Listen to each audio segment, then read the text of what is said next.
We're looking at figure 7.2 on page 145 of your textbook. Now, we just talked about benefits. We said there's something like a direct use benefit, an indirect use benefit, and also something like non-use benefits. Now, some of these benefits can be represented graphically very easily, and this is what figure 7.2 tries to show.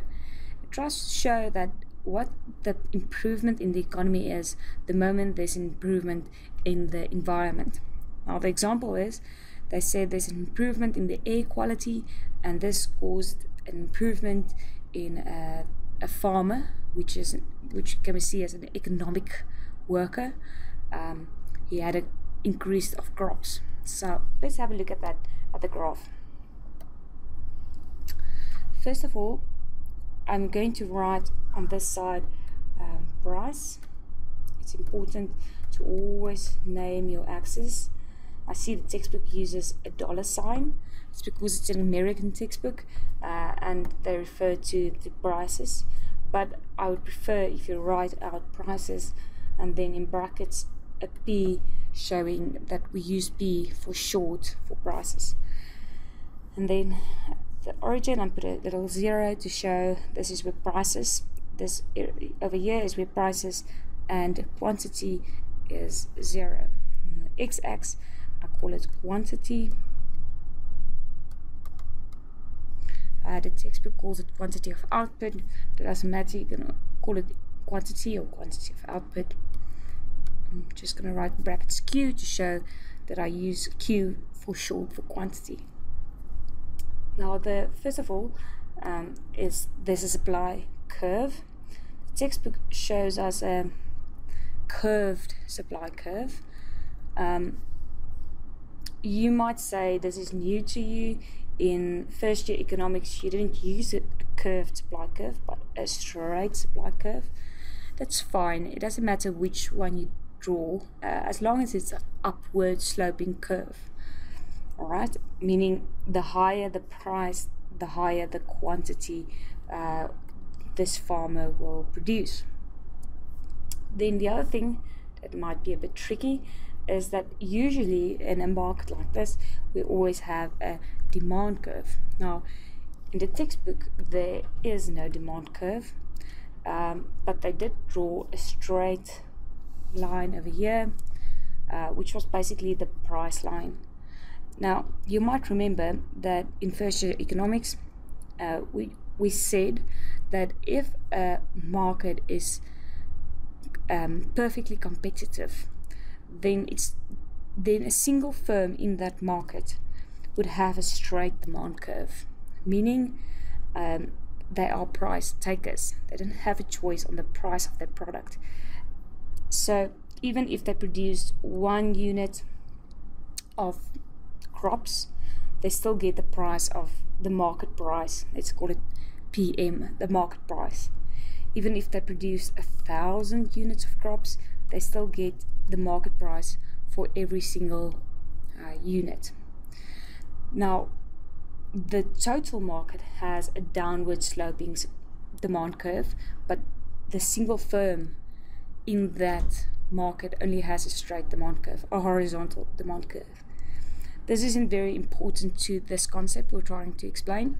This is just important for you to know that this price line we have here is actually also the demand curve. Like I said, not central. You can just, if you don't understand it, you can just draw it like this. This is not the central part of this graph. Let me just take out all the unnecessary things. Alright, there we go. Now something happened. It's not the farmer that caused this event. It was something external. For instance, a factory nearby that polluted the air closed it down, or the government told the factory it should pollute less, made a policy for less pollution. Whatever the case is, there was something caused an improvement in air quality. Okay, so air quality improved. Now, the moment air quality improved, the farmer reaped some benefits. So, for example, maybe his workers were sick, they had asthma or infections of the sinus, and they were sick due to the air pollution. Now the air pollution decreased, and now they're healthy, they can work more effectively, they're more happy.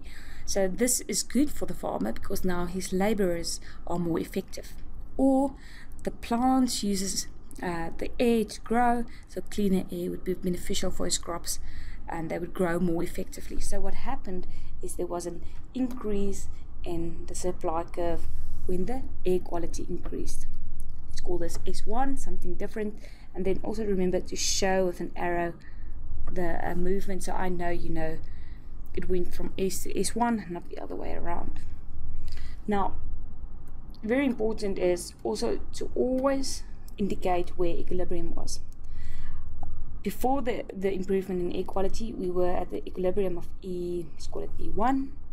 Then the air quality improved, our supply curve moved from S to S1, and now we are at the equilibrium of E2. Initial equilibrium, the farmer produced a quantity of Q1 crops, and after the improvement of air pollution, the air quality, it produced a quantity of Q2. So there's a huge improvement in his quantity crops without him doing anything. It's something external that happened. The air quality improved somewhere else, and he just had some external benefits of that. Now that's basically why we have this whole graph.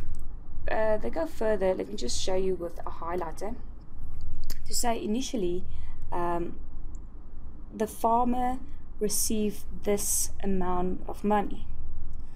Why do we say that? Because the amount of money you get in is the price of each product you sell times multiplied by the amount of products you sell.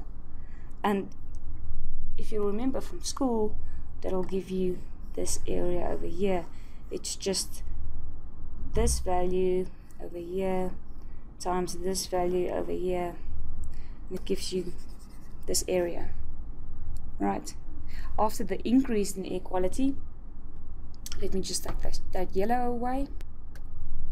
After the increase in air quality, now the farmer has a quantity, he still sells at price B, but now he sells more at Q2. So this whole area over here is now the amount of money he gets in.